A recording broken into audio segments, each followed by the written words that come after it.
समाजवादी का जो basic principle है वो इक्वालिटी है और मुझे इक्वालिटी चाहिए, समाजवाद चाहिए। ये उसमें धर्म की राजनीति कोई नहीं है, कोई जातिवाद नहीं, कोई धर्मवाद नहीं। उसमें सबको समान नज़र से देखा जाता है और हमारा जो धर्म है इस्लाम, उसमें भी यही बोला गया है कि हर कोई मतलब इक्वल है, हर कोई बराबर है। तो और हमारा धर्म भी हमें यही सिखा रहा है और हमारी पार्टी भी यही हमें सिखा रही कि सब सामान्य है, सब समाज सबको समानता के साथ देखना है, हमें किसी में कोई भेदभाव नहीं करना है। तो इनकी हमें विचारधारा बहुत पसंद आई। आज भारत में युवाओं की मौजूदगी ये बताती है कि दुनिया में भारत का डंका सिर्फ युवाओं के द्वारा ही बज रहा है। विश्व में कोई भी देश हो, सबसे ज्यादा युवा वर्तमान समय में अगर हैं तो भारत में है और भारत युवाओं की ताकत के सहारे विश्व को चुनौती देने के लिए तैयार है। ऐसे ही हमारे बीच एक लखनऊ के युवा नेता सनी हैदर मौजूद हैं, जो कि समाजवादी पार्टी के महानगर उपाध्यक्ष हैं और युवाओं के प्रेरणा स्रोत भी हैं। आइए हम उनसे मुलाकात कराते हैं आप सभी की। सनी हैदर जी, सच की आवाज वेब न्यूज चैनल पर आपका बहुत बहुत स्वागत एवं अभिनंदन। नमस्कार। मैं बहुत बहुत धन्यवाद देना चाहूँगा आपकी पूरी टीम का, जो आपने मुझे यहाँ पे आमंत्रित किया। सनी जी, आज कई सारे हमारे तीखे सवाल होंगे आपसे जी, और उनके जवाब भी देने के लिए आपको तैयार रहना होगा। बिल्कुल बिल्कुल। चलिए सबसे पहले हम बात करते हैं, सनी हैदर की उम्र लगभग क्या होगी? उम्र हमारी 22 साल।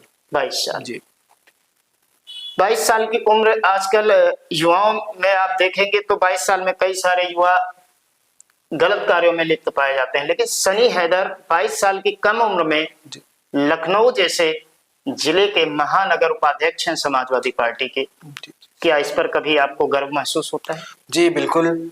ये हमारे जो कुछ साथी हैं हमारे, उन्होंने मुझे आगे बढ़ाया, जो मुझे आगे तक लेके गए। बचपन से ही मुझे राजनीति का शौक था। मैं जब देखता था कि जो सामान्य घर के लड़के हैं और जो सपना देख रहे हैं और उनको आगे नहीं बढ़ने दिया जा रहा है, तो उनको आगे बढ़ने नहीं दिया जा रहा है और कुछ ऊपर बैठे हुए लोग जो नहीं चाहते हैं कि सामान्य घर का लड़का आगे बढ़े, तो उन्हीं को चुनौती देते हुए मैंने राजनीति में आने का फैसला लिया। सनी हैदर LLB कंप्लीट करने के बाद जी, आप वकालत करके देश की सेवा कर सकते थे। ऐसे में राजनीति में आने का कैसे मन हुआ? असल में जिस माहौल में हम पले बढ़े, वहाँ बचपन से हमें इच्छा जाग गई थी कि बनना तो नेता ही है। आपका आइडियल नेता कौन सा रहा जिसको देखकर आपकी इच्छा हुई कि राजनीति में जाएं? श्री मुलायम सिंह यादव जी। क्या खास था? एक सामान्य घर का लड़का और जब देश के सर्वोच्च पद पर बैठ रहा है, देश का रक्षा मंत्री बन रहा है, तो वहीं से हमारी भी इच्छा जागी कि जब उनका मैंने एक बयान भी सुना था कि आप सब कुछ कर सकते हैं, कि उन्होंने भी पहले वो टीचर भी बने, पहलवान भी रहे, नेता भी बने, तो उन्होंने कहा कि जो बंदा कुछ भी ट्राई करेगा, तो मैंने उनसे मोटिवेशन लेके राजनीति में आने का फैसला लिया। सबसे अच्छी बात कौन सी आपको मुलायम सिंह जी की लगी? मुलायम सिंह यादव जी जब देश के रक्षा मंत्री बने, तो उन्होंने एक फैसला लिया। पहले जब कोई भी शहीद होता था तो उसका शव हमारे वापस नहीं आता था, वहीं पे उसको थूक जाता था। तो उन्होंने फैसला लिया कि अब से जो भी कोई भी जवान अगर सरहद पे शहीद होता है, तो पूरे सम्मान के साथ उसको अंतिम विदाई दी जाएगी और उसका शव उसके घर वापस पहुंचाया जाएगा। सनी हैदर अभी राजनीति में और कितना आगे जाने का मन? देखिए, जहां तक सफर लेके जाता है सोचा नहीं। मान लिया सनी हैदर एक दिन उत्तर प्रदेश के मुख्यमंत्री बनते हैं जी, तो सर्वप्रथम उनकी सोच क्या होगी? सर्वप्रथम उनके दिमाग में क्या आइडिया आएगा कि उत्तर प्रदेश के लिए वो कोई ऐसा एक कार्य करें जो सबसे महत्वपूर्ण हो, जो सबसे अलग? उत्तर प्रदेश में सरकारी स्कूलों की हालत बहुत ही गंभीर है। तो मैं सबसे पहले तो सरकारी जो शिक्षा पद्धति है उसको पूरे उसमें बदलाव लाना चाहता हूँ, शिक्षा पद्धति में। उसके बाद स्वास्थ्य हो गया। स्वास्थ्य में आप देख लिए कि लंबी लंबी लाइनें लगी हुई हैं, घूसखोरी चल रही है, काम नहीं हो रहा है। तो मैं अगर भविष्य में अगर ऐसा कुछ होता है तो मैं शिक्षा और स्वास्थ्य पे काम करना चाहूंगा सबसे पहले। बहुत अच्छी बात है। शिक्षा स्वास्थ्य जो हमारे प्रदेश की बहुत बड़ी जरूरत है। उत्तर प्रदेश भारत का सबसे बड़ा राज्य है और वर्तमान समय में अगर हम देखें तो शिक्षा और स्वास्थ्य दोनों में काफी कमियां हैं। बिल्कुल। तो सनी हैदर, राजनीति जब आपने चुनी तो एक चीज मेरे दिमाग में आई कि समाजवादी पार्टी ही क्यों चुनी? कई सारी पार्टीज और मौजूद हैं, कांग्रेस है, बीजेपी है, बसपा है और आम आदमी पार्टी है, अभी चंद्रशेखर आजाद की पार्टी आई हुई है। तो इन सारी पार्टियों को छोड़कर समाजवादी पार्टी क्यों चुनी? समाजवादी का जो बेसिक प्रिंसिपल है वो इक्वालिटी है और मुझे इक्वालिटी चाहिए, समाजवाद चाहिए। ये उसमें धर्म की राजनीति कोई नहीं है, कोई जातिवाद नहीं, कोई धर्मवाद नहीं। उसमें सबको सामान्य नजर से देखा जाता है। और हमारा जो धर्म है इस्लाम, उसमें भी यही बोला गया है कि हर कोई मतलब इक्वल है, हर कोई बराबर है। तो और हमारा धर्म भी हमें यही सिखा रहा है और हमारी पार्टी भी यही हमें सिखा रही कि सब सामान्य है, सब समाज, सबको समानता के साथ देखना है, हमें किसी में कोई भेदभाव नहीं करना है। तो इनकी हमें विचारधारा बहुत पसंद आई। सनी हैदर जी, जी नेताजी मुलायम सिंह यादव अब तो मौजूद नहीं रहे, जी स्वर्गवासी हो गए। अखिलेश यादव जी ने जब से बागडोर संभाली, उत्तर प्रदेश के मुख्यमंत्री भी रहे 5 साल, तो आपको अखिलेश यादव जी में क्या ऐसा दिखता है कि आज भी आप लगातार उनके साथ जुड़े हुए हैं? अखिलेश यादव जी में तो नेताजी जी की छवि है और वो भी काम की राजनीति करते हैं। अगर उन्होंने एक बार कोई वादा कर लिया है तो उसको अधूरा नहीं छोड़ते हैं। अखिलेश जी से मैं बहुत प्रभावित हूँ। अखिलेश जी के मुख्यमंत्री काल के दौरान यानी 2012 से 2017 के बीच कोई 2 ऐसे बहुत महत्वपूर्ण कार्य जो आपकी नजर में हो, जिन्होंने सबसे ज्यादा आपको प्रोत्साहित किया हो? ऐसा क्यों? अभी मैं जब आ रहा था आपके पॉडकास्ट के लिए तो रास्ते में मुझे मिल गया पहला काम तो ऐसे ही लखनऊ आगरा एक्सप्रेस वे। जब आप उस पर चलते होंगे तो आपको ये महसूस होता होगा कि रोड है और पूरे हिंदुस्तान में ऐसी रोड आज तक किसी ने नहीं बनाई है। पहला काम तो हमारा यही हो गया। और ऐसे अनगिनत काम है, एकाना हो गया, मेट्रो हो गई, स्टेडियम बनवाया, मेट्रो चलवाई, लैपटॉप बांटे, डायल 100, होंगे अनगिनत काम है। काम तो उन्होंने बहुत किए हैं। सनी हैदर, एक आपकी निजी राय हम जानना चाहेंगे, पार्टी स्तर से नहीं। जी जी बिल्कुल। समाजवादी पार्टी 2012 से लेकर 2015 तक लगातार 5 साल शासन रहा, बहुत सारे कार्य भी हुए। उसके बावजूद 2017 में समाजवादी पार्टी सत्ता में नहीं लौट पाई। तो क्या कमी रह गई समाजवादी पार्टी में जिस कारण 2017 में सत्ता वापसी नहीं हो पाई? पहला रीजन तो मेरे हिसाब से होगा ये पारिवारिक विवाद। उनसे, उस विवाद से हम लोग को काफी नुकसान हुआ, जो आपसी पारिवारिक विवाद था। और दूसरा तो मैं ये कहना चाहूंगा कि अखिलेश जी एकदम सच्चे दिल के साफ नेता हैं, उनमें कुछ भी छल कपट नहीं है। जो उनके दिल में है वो उनके जुबान पे है। और राजनीति में चलता है छल कपट। तो दूसरा रीजन मैं ये देना चाहूंगा। सनी हैदर, क्या जो गठबंधन रहा 2017 में जी स्टार्ट हुआ गठबंधन, तो कहीं ना कहीं गठबंधन से समाजवादी पार्टी को फायदा हुआ या समाजवादी पार्टी को नुकसान हुआ? आपके नजरिए से क्या लगता है? नहीं, 17 में तो गठबंधन से हमें काफी नुकसान हुआ। और समाजवादी वो पार्टी है जो अकेले दम पे अगर आज भी लड़ जाएगी तो पूर्ण बहुमत से आज भी सरकार बना सकती है। उसको किसी के सहारे की जरूरत नहीं है समाजवादी पार्टी को। यानी अगर अकेले समाजवादी पार्टी 2027 का चुनाव लड़ती है तो पूर्ण बहुमत से अखिलेश भैया फिर से हमारे सीएम बनेंगे। चलिए हम आते हैं सनी हैदर के पर्सनल सवालों पर। जी, तो सनी हैदर जी, राजनीति में आने से पहले हर व्यक्ति नॉर्मल इंसान होता है, वैसे ही सनी हैदर होंगे। उनके कई सारे दोस्त होंगे जिनको बात करने में कोई संकोच नहीं होता होगा। लेकिन राजनीति में आने के बाद आज मोहल्ले में सनी हैदर एक युवा नेता के तौर पे जब निकलते हैं, तो क्या पुराने दोस्तों के साथ वैसा ही व्यवहार रहता है या पुराने दोस्तों को ऐसा लगता है कि सनी हैदर अब एक नेता हो गए हैं, वो चेंज हो गए? नहीं नहीं नहीं, बिल्कुल नहीं। दोस्तों से जैसे हमारा बचपन से चला आ रहा है, हमने कुछ भी उसमें गैप नहीं रखा, कुछ भी बदलाव नहीं आया हमारे अंदर। दोस्तों से जैसे बचपन से चला आ रहा है वो मुझसे आज भी वैसे ही मिलते हैं, हंस बोल के सबसे बातें होती है, सबके साथ घूमता फिरता भी हूँ मैं। मेरे अंदर तो मेरे हिसाब से कोई चेंजेस नहीं है। बाकी वो लोग थोड़ा मुझसे बेहतर जानते होंगे कि मैं बदलाव आया है कि नहीं। मेरी तरफ से तो मैंने कोई बदलाव नहीं ला दिया अपने अंदर उनके प्रति। सनी हैदर युवा है जी, और देश के युवाओं को क्या संदेश देना चाहेंगे? क्या युवाओं के लिए राजनीति बेहतर रास्ता है? बिल्कुल, राजनीति में आओ, कुछ ना हो चुनाव लड़ो। सनी हैदर जी, एक क्वेश्चन और याद आया कि आज का युवा जहां गेम में फंसा हुआ है, मोबाइल पर गेम में बिजी है, बहुत सारे गेम चल रहे हैं, जगह जगह आप देखेंगे लड़के खाली नहीं बैठते हैं। ऐसे समय में सनी हैदर युवाओं को क्या प्रेरणा देना चाहेंगे, क्या संदेश देना चाहेंगे? क्या राजनीति उनके लिए एक अच्छा रास्ता है या नहीं? राजनीति बनी ही युवाओं के लिए है और युवा इस टाइम की जो राजनीति है उसका बहुत ही बुरा हाल है। तो युवाओं से मेरी यही अपील है कि ज्यादा से ज्यादा युवा राजनीति में जुड़े और इसको बदलने का प्रयास करें। इस समय की राजनीति हो गई है, लोग पहले अपना स्वार्थ देख रहे हैं, जन सेवा के बारे में कोई कुछ सोच ही नहीं रहा है। तो युवाओं से मेरी यही अपील है कि वो राजनीति में जुड़े और इस समय की जो गंदी पॉलिटिक्स चल रही है इसमें बदलाव लाए।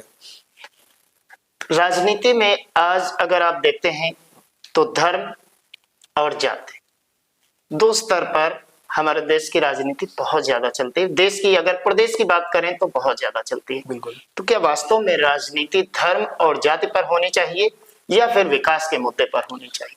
विकास तो अब कोई मुद्दा ही नहीं बचा है। यहाँ पे नफरत का अफीम चटाकर महंगाई, बेरोजगारी, विकास सब मुद्दा ही खत्म कर दिया है। अब तो मुद्दा है इनका है कि मंदिर, मस्जिद, पाकिस्तान, बांग्लादेश। अब राजनीति का स्तर इतना गिर चुका है कि विकास जैसे मुद्दे तो बचे ही नहीं। राजनीति में कोई स्वास्थ्य, शिक्षा पे तो कोई बात ही नहीं होती है। बिल्कुल।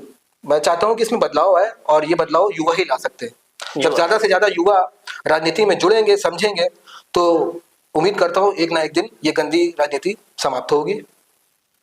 सड़कों के विषय में अगर हम बात करें तो वर्तमान समय में क्या हमारे प्रदेश की सड़कें, उनकी व्यवस्था ठीक है या नहीं? सड़कों का भी बुरा हाल है और टोल टैक्स तो आप पूछिए मत। टोल टैक्स हजारों में है और सड़कें तो हर 2 कदम पे गड्ढा मिलेगा आपको। चलिए अब अगले राउंड की तरफ हम बढ़ते हैं। सनी हैदर से कुछ डायरेक्ट सवाल होंगे और उनके 1 वर्ड में आपको जवाब देना होगा। चलिए हम बात करते हैं, पसंदीदा नेता आपका कौन है? अखिलेश यादव। पसंदीदा फिल्म एक्टर? सलमान खान। पसंदीदा लेखक कौन है आपका? सलीम खान। सलीम खान। पसंदीदा एक्ट्रेस कौन है आपकी? नहीं, पसंदीदा एक्ट्रेस कोई नहीं। कोई नहीं, फिल्मों में रुचि नहीं रखता? नहीं, इतना नहीं। पसंदीदा कवि कौन है आपका? कवि हमारे कविताएं पसंद है? कविता इतनी पसंद नहीं है, लेकिन रवि, कौन सा रवि किशन नाम उसका। चलिए और आगे बढ़ते हैं। भारत देश के अंदर सबसे पसंदीदा स्थान कौन सा है? लखनऊ। अगर आपको मौका मिले कहीं घूमने का, लखनऊ तो आपका निवास स्थान है, तो सबसे ज्यादा पसंद जगह कौन सी आएगी जहां पर सनी हैदर जाना पसंद करें? सफाई। सफाई? बिल्कुल। क्यों? हमारे नेताजी का कर्मभूमि, जन्मभूमि, सब जन्मभूमि हमारे नेताजी की, इसलिए। अच्छा जी। पसंदीदा स्टेट कौन सा है आपका? उत्तर प्रदेश। बिहार नहीं? नहीं, बिल्कुल उत्तर प्रदेश हमारा पसंद है। यूपी पसंद है, यहाँ आप रहते हैं। और अगर हम विश्व की बात करें तो सबसे ज्यादा देश कौन सा आपको पसंद है? इंडिया। इंडिया। कोई क्वेश्चन है? इंडिया ही पसंद है। बिल्कुल। अगर विदेश में अगर दूसरे देश की बात करें इंडिया के बाद तो जी। कौन सा पसंद है? तो दुबई का मुझे, दुबई हाँ पसंद है। वहाँ पे टैक्स सिस्टम मैंने सुना काफी अच्छा है, इसलिए मुझे दुबई पसंद है। गए हैं? जी बिल्कुल गया हूँ। कैसा लगा? बिल्कुल बहुत अच्छा लगा। वहाँ पे माहौल बहुत अच्छा है, सिक्योरिटी बहुत अच्छी है, टैक्स सिस्टम भी बहुत अच्छा है वहाँ का। हमारे देश में क्या ऐसा बदलाव होना चाहिए कि दुबई जैसा यहाँ पर लगने लगे? अगर राजनीति में बदलाव होगा तभी हमारा देश बदल पाएगा। हमारे जो राजनीति के मुद्दे हैं वो डाइवर्ट एकदम बदल चुके हैं, मतलब विकास पे राजनीति हो नहीं रही है। और जब तक जिस देश में भी राजनीति धर्म पर होगी वो देश पिछड़ता ही जाएगा, आगे नहीं बढ़ पाएगा। अगर समाजवादी पार्टी को छोड़ दें जी, तो किसी दूसरे दल का सबसे ज्यादा कौन सा नेता आपको पसंद है? नेता उसकी सक्सेस के हिसाब से पूछ रहे हैं या फिर कैसे? आपकी पर्सनल चॉइस। पसंद नेता मुझे व्यक्तिगत, अगर मैं देखूं एक सामान्य घर का लड़का निकल के कहा देश के सर्वोच्च पद पर बैठा है तो नरेंद्र मोदी मुझे एज अ नेता पसंद है। नेता तो मैं उन्हीं बोलूंगा, वरना तो राहुल गांधी मुझे एज अ इंडिविजुअल अच्छे लगते हैं, पसंद है मुझे अखिलेश यादव जी के बाद। 2029 में जी प्रधानमंत्री किसको देखना चाहिए? अखिलेश यादव। अखिलेश यादव। बिल्कुल। मायावती क्यों नहीं? नहीं बहन जी तो अखिलेश जी विजन है उनके पास। हाँ। जब उनको 5 साल मिले तो आपने उनका काम देखा, एज अ सीएम काम देखा, एक बार आप एज अ पीएम भी उनका काम देखिएगा। अगर 29 में वो आते हैं तो हमारा देश सर्वोच्चतम देश में से एक होगा। 27 में मुख्यमंत्री किसको देखना चाहिए? 27 में सीएम भी मैं पहले भैया को बनाऊं। अब सनी इधर फंस गए। 27 में सीएम आप बनाना चाहेंगे और 29 में पीएम, यानी 2 साल के लिए। नहीं तो 27 में फिर वो 2 साल के लिए सीएम बनते हैं, फिर हमारी डिंपल भाभी बैठेगी। अच्छा, यानी परिवर्तन होता रहेगा। बिल्कुल। सनी इधर पर्सनल लाइफ पे हम आपकी आते हैं। सबसे ज्यादा पहनावे में क्या पसंद है? पहनावे में जो मुझे जिसमें कंफर्टेबल फील हो, मतलब लूज क्लोथ मुझे पसंद है काफी। एक नेता के तौर पे कुर्ता पैजामा और सदरी है। हम समझ रहे थे, आप यही बताएंगे। खाने में क्या पसंद है आपको? खाने में मुझे बिरयानी। बिरयानी? जी। Chicken nonveg? जी चिकन बिरयानी। अच्छा जी। सनी हैदर की शादी हुई या नहीं? नहीं नहीं शादी नहीं हुई। नहीं करने का इरादा है? नहीं, पहले भैया को सीएम और पीएम बनाना, उसके बाद ही शादी करेंगे। अच्छा, ये प्रण लेके बैठे हैं आप? बिल्कुल बिल्कुल। सीएम और पीएम बनाने के बाद सीएम तो बनाना ही बनाना है, सीएम बनाने के बाद कम से कम शादी उसके करेंगे? बारे में विचार करेंगे शादी के लिए। अच्छा, अभी कोई विचार अभी नहीं? कोई विचार नहीं। क्या आपको लगता है कि शादी होने के बाद जिस तरीके से आप राजनीति में आगे बढ़ रहे हैं, कहीं ऐसा तो नहीं होगा कि शादी के बाद पत्नी जी आपकी आकर आपको रोकने लगे, आप कहाँ निकल रहे हैं? नहीं नहीं, ऐसा बिल्कुल नहीं होगा। हमें भी उम्मीद है कि जैसे भैया हमारे शादी के बाद भी एक फैमिली मैन भी पूरी उसकी रिस्पॉन्सिबिलिटी भी निभा रहे हैं, और एक ऐसा नेता भी पूरी रिस्पॉन्सिबिलिटी निभा रहे हैं, वैसे ही मैं भी निभाना चाहूंगा भैया को आइडल समझ के। तो सनी हैदर, अब आते हैं अंत की तरफ। जी। आपके हिसाब से 2027 में कौन सा ऐसा विजन लेकर आप जाएंगे जनता के सामने कि जनता आपको चुनेगी? काम किया था, काम करेंगे, और धर्म की और जाति की राजनीति नहीं करेंगे। ये आपने एक स्लोगन दे दिया समाजवादी पार्टी को। बिल्कुल। काम किया था, काम करेंगे, धर्म और जाति की राजनीति नहीं करेंगे। बहुत अच्छा। चलिए, बहुत अच्छा लगा आपसे बात करके। युवाओं को इसी तरीके से आप प्रेरणा देते रहें, उनके बीच जाते रहें, और आप भी लगातार आगे बढ़ें, ऐसी हमारी आपको शुभकामनाएं। बहुत बहुत धन्यवाद आपका। हमारे साथ मौजूद थे समाजवादी पार्टी के महानगर उपाध्यक्ष सनी हैदर जी। कई सारे मुद्दों पर उनसे चर्चाएं और उन्होंने मुखर होकर उनका उत्तर दिया। अच्छा लगा कि देश के युवा भी आज आगे बढ़ने के लिए तैयार रहते हैं, और इस देश को अगर कोई बदल सकता है वो युवा ही, क्योंकि युवा सोच भारत को युवा बनाकर रखेगी, और जो बूढ़ी सोच होगी वो भारत को बूढ़ा करके रखेगी। आज के समय में हम युवाओं से यही अपील करेंगे कि सनी हैदर के तरीके से राजनीति में आए, अच्छी सोच लेकर आए।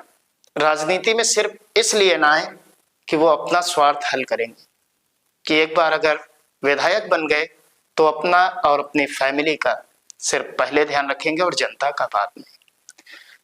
सनी हैदर ने बताया कि अगर हम राजनीति में सफल होते हैं और कुछ बनते हैं तो सबसे पहले हमारा ध्येय जनता की सेवा होगा, उसके बाद अपनी सेवा। तमाम नेताओं को ये सीखना चाहिए कि एक नेता के तौर पर जनता हर व्यक्ति को जन सेवक के रूप में ही चुनती है। दरवाजे दरवाजे पर जाकर वोट की भीख भी मांगते हैं, और तमाम सारे वादे करते हैं कि जीतने के बाद सारे काम जनता के करेंगे, लेकिन जीतने के बाद लोग भूल जाते हैं।